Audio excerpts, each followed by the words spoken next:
Good evening and welcome to BATV News. I'm Kalila Reynolds. Medical company G West Corporation has its eyes on regional and international expansion. According to chairman of the company, Conrad Curlew, that's why the firm decided to go public. He says G West needed to raise capital to fund its expansion ambitions. G West officially listed on the junior market of the Jamaica Stock Exchange this morning. More in this report. One step closer to expansion. That's how GUS's chairman Conrad Curlew describes the benefits his company will experience from going public. He says the IPO not only encourages capital increase, but also helps the public participate in business projects, which helps in the expansion drive. We decided to list because we wanted to raise additional capital to expand the business. We also felt that it was important to allow the public to participate in our project, and so in order to take the business to the next level, this we thought was the best way to go. Curlew says G West is looking forward to the possibility of listing on the main market if the business grows as he expects. He says fueling expansion isn't cheap. If we grow really quickly, there certainly is that possibility. I mean, we do plan to, the short-term plan is to complete the facility in Montego Bay with the surgery center and the inpatient facility. We also want to replicate the concept in other parts of Jamaica and possibly even the Caribbean. So, expansion always needs money. So we may well be looking at something, maybe another year or so. The G West chairman says the public should expect big things for G West Corporation in the new year. He says the company plans on extending their services as well as ensuring efficiency and effectiveness. This year is going to be focused on completing the final phase of the physical project, getting everything to run smoothly, and also making sure that the services that we provide are streamlined, that everything is integrated well. And it's also a year for getting our name out there and building our relationship with the public, providing them with high quality care so that they'll look to us as the go-to medical provider company. G West is a group of Jamaican medical and business professionals housed in a modern multi-purpose commercial complex in the Fairview Corridor, Montego Bay's new commercial hub. According to their website, the company provides a wide range of high-quality medical services to an international standard. For BATV News, I'm Andrew Laidley. And the IPO, which was oversubscribed, will be listing 485 million ordinary shares at a price of $2.50 each. The company will be listing 484.8 million ordinary shares at a price of $2.50. The offer, which was for 169.7 million units, valued at 424.2 million, was oversubscribed by 41.3%. Meanwhile, Managing Director of the Jamaica Stock Exchange, Marlene Street Forrest, says the junior market of the stock exchange has come a far way this year and can only get better. Mrs. Street Forrest was giving remarks at the G West Corporation listing ceremony this morning. Here's more. Over the years, the junior market of the Jamaica Stock Exchange has continued to see immense growth. Launched in 2009, it's seen some 2.5 billion shares traded this year. That's a 66% increase over last year. JSE Managing Director Marlene Street Forrest says the value traded on the junior market has more than doubled over the years. Throughout the year, the junior market has performed well. The value traded amounted to 2.5 billion shares, an increase of 66.4% when compared to the prior year, while values traded increased by 109.3%, moving from 590.8 units to 1.2 million units. Mrs. Street Forrest says with today's edition of G West Corporation, the market capitalization increased to $113 billion. With the listing today of G West, the market capitalization of the junior market will increase to 113.6 billion. And this, again, is significant because when we started the junior market, with the first company, the market capitalization was only $250 million. The JSE Managing Director says since the resumption of the junior market, a number of companies have been listed, raising over $7 billion. Including G West, we now have 69 companies listed on the market representing 93 securities. And companies have raised on the junior market over $7.4 billion since the start of the market. Mrs. Street Forest is also encouraging investors who were not able to get the number of shares they wanted to consider other options such as preference shares. We wish to take this opportunity to encourage other companies to make the exchange a place of choice for raising capital and seize the enormous benefits that are available for listing either on the junior or the main market. We are always here to encourage you, to tell you the process. And again, I must say that we are now saying to you that our doors, you are now going to be listed, but our doors are always open to you, for you to come and discuss with us any other issue or to come back to market to raise more capital, because you could go preference, bond, or any other form of capital to be raised on the market. For BATV News, I'm Javon Keys. And JMMB senior trader Greg Lindo says 2017 has been a good year for trading on the stock exchange. However, he says investors seemed to favor the main market more this year. I think the year has been pretty positive for the Jamaican Stock Exchange. Of course, the main market has been the star performer. We've seen where the main index has increased about 44% year to date, well, calendar year to date. Whereas the junior market, while has seen a fair amount of activity, hasn't necessarily fared as well, showing only 4% appreciation year to date. Lindo says he expects market activity to be buoyant next year once the government maintains its firm fiscal position.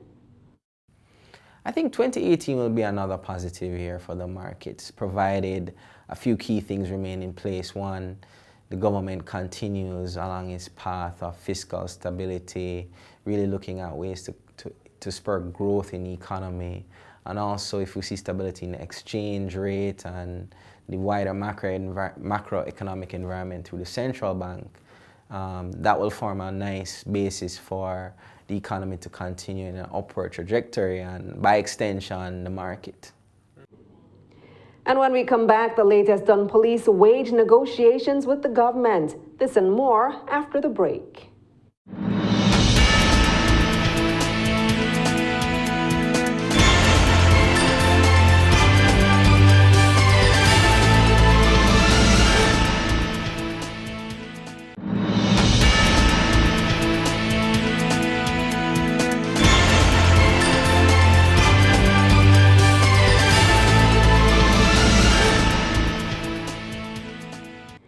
Welcome back. National Security Minister Robert Montague today met with the Jamaica Police Federation. The minister had agreed to a meeting at his ministry at 2 p.m. following a letter requesting his intervention in the wage negotiations between the police and the government. Up to news time, there's no word on the outcome of the meeting. However, in a statement today, the minister says he believes the police deserve more, even with the fiscal constraints of the IMF agreement. He says he will continue to take steps to improve their welfare and respond to their needs. The meeting comes a day after the Police Federation again rejected the government's offer of a 6% increase on basic salary over 2 years. Earlier this week, Minister Montague urged members of the JCF to show restraint while the new wage deal is being negotiated. But the Federation says it will not accept the government's sluggish, stubborn, and unreasonable position. The Federation's Central Committee met with Finance Minister Audley Shaw and his team on Wednesday. However, the Federation says they're grossly disappointed that the government returned with the same offer and only minor adjustments. They say they were assured by Minister Shaw at last Wednesday's meeting that he would separate the police group from other public sector groups and that a reduced set of items would be taken to the cabinet for consideration. However, the Federation says that seems not to have been the case. State Minister for Finance, Fayval Williams, says Jamaica is lagging behind the rest of the region in trade facilitation. This despite some growth in the area. But the state minister says she's confident Jamaica can move up the ranks once the country continues to focus on simplifying trade. I know that we can do it. We've been working on it. We've seen some results so far. And as I said earlier, this is another step in the right direction, and I'm happy to be a part of this event this afternoon and continue to look forward to working with the group to ensure that our results in the doing business, trading across borders, that those begin to show significant improvement as a result of the work that we continue to do. Colette Delaney is CIBC First Caribbean's new Chief Operating Officer. The appointment became effective on December 8. As COO, Ms. Delaney assumes responsibility for the bank's regional business lines, retail and business banking, cards and customer relationship management, corporate events, corporate and investment banking, and wealth management. She will also continue to be responsible for the bank's regional country management. Additionally, Ms. Delaney will lead the marketing and communications and strategy functions for which she assumed responsibility in May. CIBC says Ms. Delaney has also been appointed a member of the board of directors. In announcing the appointment, CEO Gary Brown says Delaney brings a wealth of experience and strong leadership to the role. Colette Delaney joined CIBC First Caribbean in 2013 and served as the bank's Chief Risk and Administrative Officer. She's a banking professional with over 30 years' experience, having begun her career with CIBC in 1987. E10 87 and 90 octane gasoline both sold for $1.42 cheaper today. Regular diesel at the pumps sold for 14 cents more, while ultra-low sulfur diesel went for 15 cents less per liter. Kerosene also went down, selling for 15 cents less. Propane liquid petroleum gas went for $2.12 less. Meanwhile, butane sold for $1.61 less per liter. And when we come back, President Trump's massive tax bill both celebrated and shunned. This and more in regional and international news up next.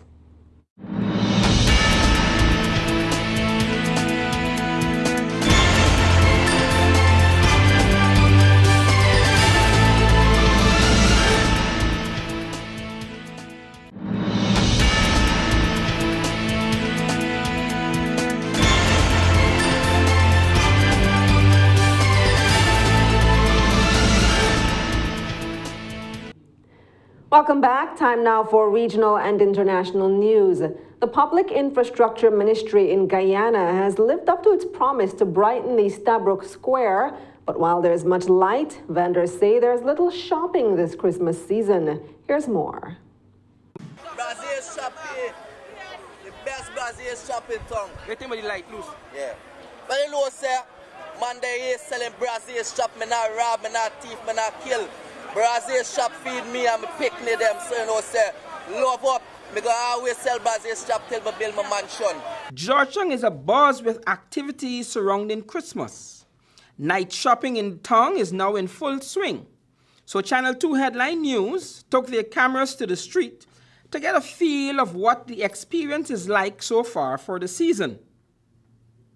The bad driving practices of the Guyana motorists are making the traffic situation worse. Last night in the hustle and bustle, this minibus rammed into the side of this car at the corner of Regent Road and Avenue of the Republic. The big market square is already lit up The Public Infrastructure Ministry had promised to brighten the Starbrook Square, and they have followed through on their promise. The road is slow, nothing, you know, you're just seeing the bright lights, but there's no money, like Christmas money. But maybe down in the week we might get the Christmas feelings. The light is looking very beautiful. At least when we put out later, the customer will get to see everything good. We ain't got put up no more bulb, and so because there's enough light in the city to brighten up our stand. I'm very happy for that. I'm so happy for the mayor that she used your consciousness and gave me the road early. I'm so grateful for her, and I'm so happy that we are having a wonderful Christmas this year. And to the APNU, God bless you all. So it's not only the lights, we want better security by the market. The lights is not security, and I think security is important. For Channel 2 Headline News, I am Wendell Jeffrey. The White House and Republican members of Congress are celebrating the passage of Donald Trump's massive tax bill, but critics say the bill will only help the wealthy and hurt the poor. Polls indicate a majority of Americans don't expect to see any benefits from the bill. Al Jazeera's Kimberly Halkett reports from Washington, D.C. With nearly every Republican lawmaker at his side, Donald Trump did not pass up his chance to enjoy his first legislative victory after almost a year in office. It's always a lot of fun when you win. The passage of the most dramatic changes to the U.S. tax code in 30 years. I always say the most massive, but it's the largest tax cut in the history of our country, and reform, but tax cut. The tax reforms are controversial. Big cuts to corporate tax rates from 35 to 21%. Democrats say will benefit the wealthy at the expense of ordinary Americans. It's a Ponzi scheme. The tax cuts aren't going to be meaningful for working families and everyday Americans, and the jobs will never materialize. Republicans argue the cuts will make the United States more competitive with countries like China with similarly low corporate tax rates. It's hoped this will encourage companies to do business in the U.S. and bring back jobs, a key Trump campaign promise. But while this legislation is about reforming taxes, it is also about winning. Donald Trump failed to deliver on a campaign promise to repeal and replace the Affordable Care Act, or what many Americans call Obamacare. It's a frustration Donald Trump has lamented for months. But passing the tax legislation now allows Trump to claim victory on both. Tucked inside the tax reforms is a repeal of an Obamacare requirement called the individual mandate that forced all Americans to buy health insurance or pay a tax fine. The legislation still must go through legal review and may not be signed into law until the new year. The president says Americans will start to see tax relief as early as February. The GOP tax scam is a monumental con job. But many Americans remain skeptical. Most members of Congress did not have time to read the hundreds of pages of changes to the hastily passed tax legislation. Thank you very much, everybody. And according to most polls, 2/3 of Americans are doubtful the tax changes will have any positive impact on their lives. Kimberly Halkett, Al Jazeera, Washington. Argentina's Congress passed a controversial pension law on Tuesday after a vote delayed by violent protests in the capital, Buenos Aires. The new system, which sees pensions linked to the inflation rate, is seen as crucial for President Mauricio Macri's plans to cut the nation's deficit. Al Jazeera's Daniel Schweimler reports from Buenos Aires. The morning after, and the clean-up operation is underway. After an all-night debate, the government passed its pension reform measure, but it came after a day of violence outside the building. More than 160 people injured, many arrested. The president addressed the nation. I'd like to be judged by whether or not I managed to reduce poverty. That's my main priority. And from day one, every decision I've taken has been to help Argentines move forward. His government says that changes to the way pensions are calculated, plus labour and tax reform still to come, are essential to reduce Argentina's fiscal deficit and attract investment. A victory for the government in Congress, a law passed. They're now assessing the damage done in public spaces after the violence. And with more reforms to come that the government says are necessary to boost Argentina's ailing economy, preparing for more battles to come. Many here, trade unionists, hospital workers and teachers, say pensioners and workers will be squeezed to make the rich richer. We're here trying to stop them stealing from the pensioners because this is a government of bosses who govern only for the bosses. We're going to keep protesting because we know that these pension, labour and education reforms are all part of a packet to reduce the gains we've made over many years. Argentina is no stranger to economic crises, and many are alert to signs they may be heading for another one. This is a neoliberal government. It is a government that is promoting the agenda of the IMF. The agenda we all know, we saw in the 90s, it did not work, it failed miserably. And now it's clear that that's what's happening. This law that damages the poorest is very clearly an austerity law. The scale of the violence is what attracted the attention of the media and the wider public. But many fear it drowned out a more fundamental economic and political debate that strikes at the heart of Argentina. Daniel Schweimler, Al Jazeera, Buenos Aires. Stay with us. Talking Stocks comes up next.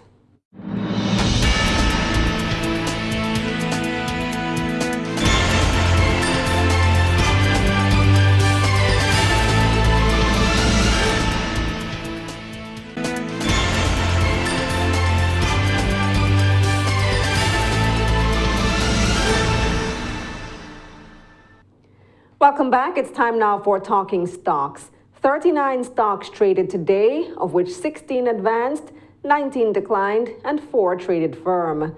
The main JSE index advanced by 1,940 points to close at 277,858 points. The junior index also advanced by 36 points to close at 2,740. Over 173 million units traded, valued at more than $1 billion on the Jamaican market. And on the US dollar market, over 50,100 units traded, valued at more than $11,012 US dollars. Supreme Ventures, with over 168 million units, accounted for 97% of market volume. JMMB Group was second with over 1 million units trading. General Accident Insurance, with over 500,000 units changing hands, accounted for less than 1% of market volume crossing the floor. Fosrich was the top advancer, up 99 cents to close at $2.99, followed by G West Corporation, up 37 cents to close at $2.87, and Pulse Investment, up 22 cents to close at $1.78. The main decliners were Supreme Ventures, losing $1.15 to close at $9.35, followed by Sagicor Real Estate, down 67 cents to close at $14.33, and JMMB Group, down $1.93 to close at $23.09. In foreign exchange trading, the Jamaican dollar gained on all 3 currencies today. The U.S. ended the day selling for $125.34, losing 21 cents. The Canadian went down 45 cents to trade at $96.33, while the British pound lost 39 cents to sell for $167.61 on average. And that's the news. But before we go, a recap of our top story. Medical company G West becomes the 34th company to list on the junior market of the Jamaica Stock Exchange. Thanks for watching. For more content, visit our website at batvja.com. I'm Kalila Reynolds. Pleasant viewing.